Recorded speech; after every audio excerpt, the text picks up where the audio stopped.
Hello everyone and welcome to Baron's Den with me, Baron, for a bit of a Blood Bowl 3 / Warhammer Blood Bowl news update. So yesterday we had a few things confirmed about the transition from Blood Bowl 3 to Warhammer Blood Bowl during the first part of the coverage of the Blood Bowl 3 2025 World Cup final between Andy Dover and Purple Chest.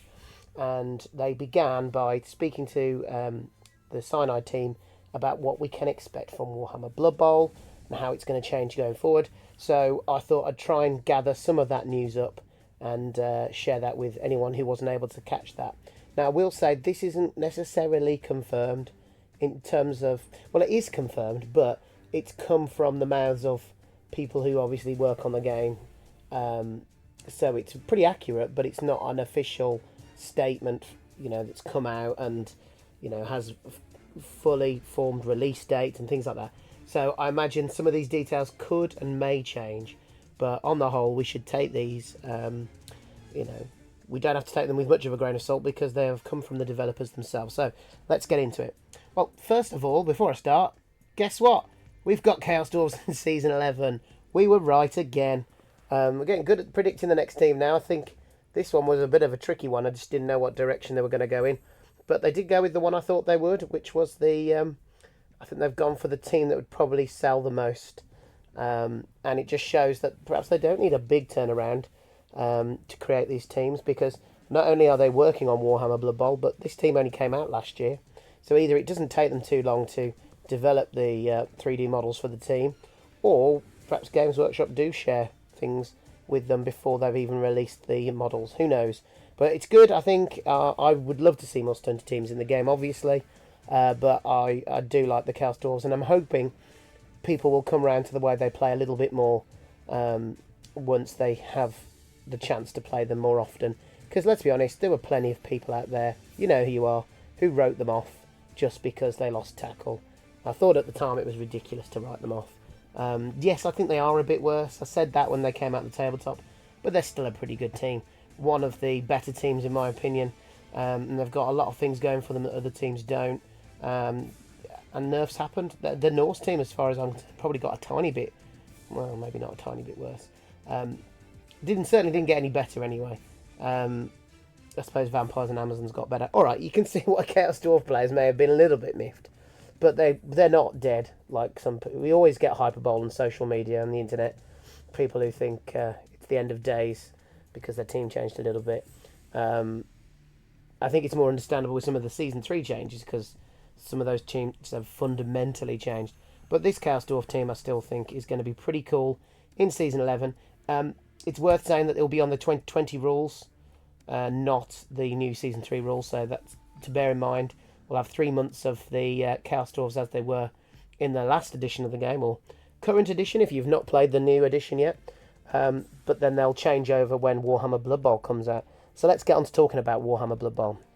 So, when is it changing over, first of all? Well, there's somewhat a bit of confusion about this because I missed the start of the stream, and I'll be honest, I haven't got time to go back and check the very beginning of it, and I don't know whether it was announced then, but they're talking about it basically this being the last season. Season 11 will be the last season of Blood Bowl 3, and then Season 12 will be Warhammer Blood Bowl. So you'd think that would be around March the 12th, being the next season start. But then a couple of people in Discord, or at least one person in Discord mentioned April, that this one's going to be a longer season, and they'll actually run through to April, maybe to give them some more time. So I don't know. It's going to be around, though, definitely before the summer. It's definitely going to be before the summer by the look of it, unless there are delays. I am somewhat surprised about this, because I think there's quite a bit that's got to change, and although on the tabletop some of those changes aren't massive, when it comes to how the game works and some of the other things they're looking to implement, they've given themselves quite a job here to get it all in for Season 12. And who knows how long they've been working on some of these things. But even so, it might be one of those... They've been pretty good since the delay to Season 1, I think it was. They've never delayed a season. Every season has come out bang on time. So even if they've had to have a couple of patches to tidy things up that weren't working, at least those seasons have been dropping on time. This might be the first time that there could be a delay. And we've also got to be prepared that there's probably going to be issues when it does big changeover, because this is by far the biggest update they'll have done. I believe it will be virtually a new game, and it will be a new entry in your Steam list. It won't be Blood Bowl 3, and people who own Blood Bowl 3 obviously will get this for free, but I think it will be almost like a separate game. They also talked about, for new players, which I think is really good, they're perhaps releasing a new edition of it called, not called Legendary Edition, but like the Blood Bowl 2 Legendary Edition, where you can buy the game with a lot of the released teams to catch you up a bit in one package, I imagine, which I think is really good. Great for new players, and also for those players who perhaps were a bit disheartened by Blood Bowl 3 when it first landed. It might be a good opportunity for some of those people to check it out again, knowing that they can get a bunch of the teams in one fell swoop. I have no idea how much that will cost, but we'll see. Okay, so that's when it's changing over.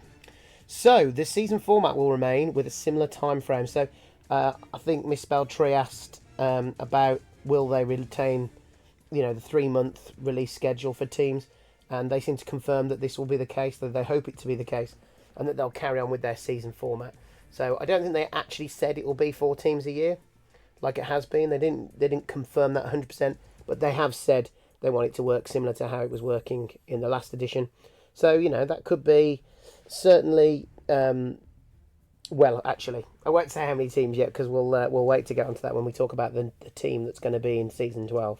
But yeah, that's going to be good.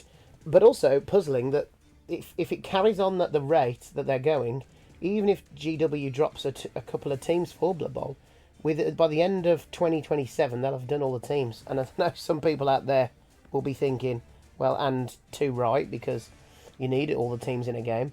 It does make me wonder what they'll do then when they can't release teams in the seasons anymore. Will they think of new things that they can start adding in? We'll have to wait and see. Right, do cosmetics and warpstone carry over? The answer to that is yes. So if you've purchased or won some of these, I've used the Nurgle example here, these excellent cosmetic upgrades, then you will retain them. I know it's a sticking point for some people, the whole monetization of like the season battle pass types DLC, but also the monetization of the cosmetics. It really upsets some people, and I do get it. That's I'm not here to defend that or to say that it's a really good thing. I don't tend to get too involved in paying for cosmetics. I try and win the ones I can through the game, and I do enjoy collecting new cosmetics and using them on my players, but it doesn't define my enjoyment of the game.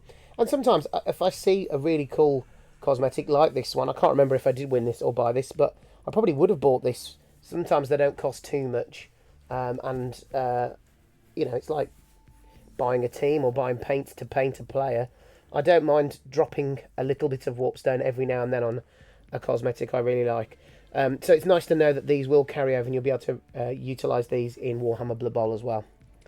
Okay, this was a big shock. 7s in Warhammer Blood Bowl? Well, apparently so. So they mentioned something called, I think it was Blood Bowl Rumble 7s or something like that. So essentially, they're releasing their own short form version of the game. But this happens to be on a 7-sized pitch with 7 players aside, utilising very similar rules to the 7s that were in 2020. Now, he did make a point of stressing that it's not the exact same rules. So they've done a few of their own things. It does make me wonder whether there's going to be the line of scrimmage like there is in the 11s, which is unlike, obviously, what they do in 7s. And the reason I think that, because they said that pitches will be able to be utilised in 7s. And I think that's probably easier if you have a line of scrimmage like you do in 11s. So there might be a few changes between the 7s format and the 11s format. And that might annoy players of 7s, that they think, well, why didn't they just use the 7s rules? But I've got to say, I think it's an excellent idea. Having a short form version of the game might really help us to get new players invested and involved. And for people like myself who have got families, full-time jobs, as well as trying to enjoy the digital Blood Bowl, if we've got shorter ways to play the game, I think that's a great thing. So that was really exciting. Called I'm sure it was Rumble 7s they called it, or Blood Bowl Rumble. It's funny if it's not called that at all, and I just heard that wrong. So pitches can transfer over as well. So all the pitches that you've collected will transfer over not only into the new edition of the game, but you can use them as sevens pitches as well, which I think is really cool. I am one of those in the camp of please keep giving us pitches. I think the competitive guys were perhaps dismissive of the pitches, and they thought, well, it's not worth it. People aren't that interested. But actually, a lot of us Blood Bowl players are also collectors, and we're suckers for collecting all the different pitches. I think it helps to fit the aesthetic of your team, and it's a shame when I've got my necromantic pitch here, but I want a Norse pitch. I want a snow-covered pitch or an icy lake pitch, and obviously they stopped doing them because I think they thought the demand wasn't there. But I do hope they return to doing pitches again in the future. Maybe once they've run out of new teams, then they'll need more. They'll have more time to create these things. I think it was a case they didn't think the time it took them to make them was worth it with the demand. But I say, please go back to doing some pitches now, because I do think it adds character to your game, and it makes the matches look a bit different, feel a bit different.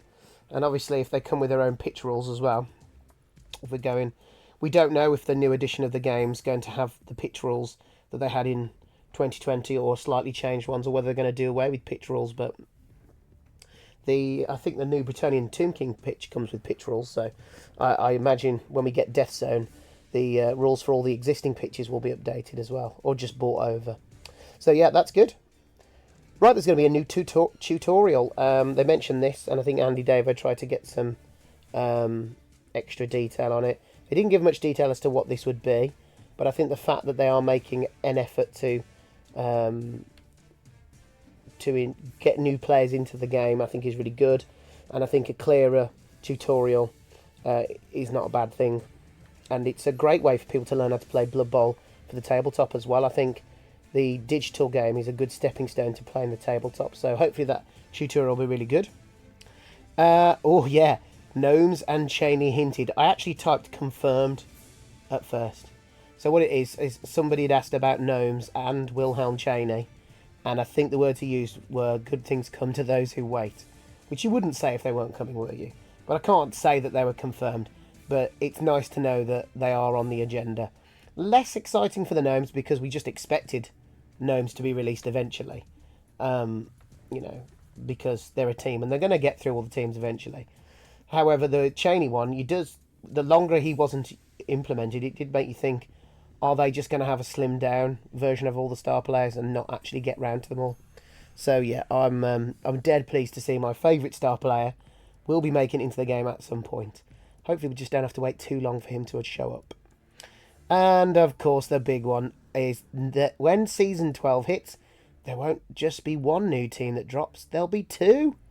The downside is I don't get to play my game where I try and guess what the next team is.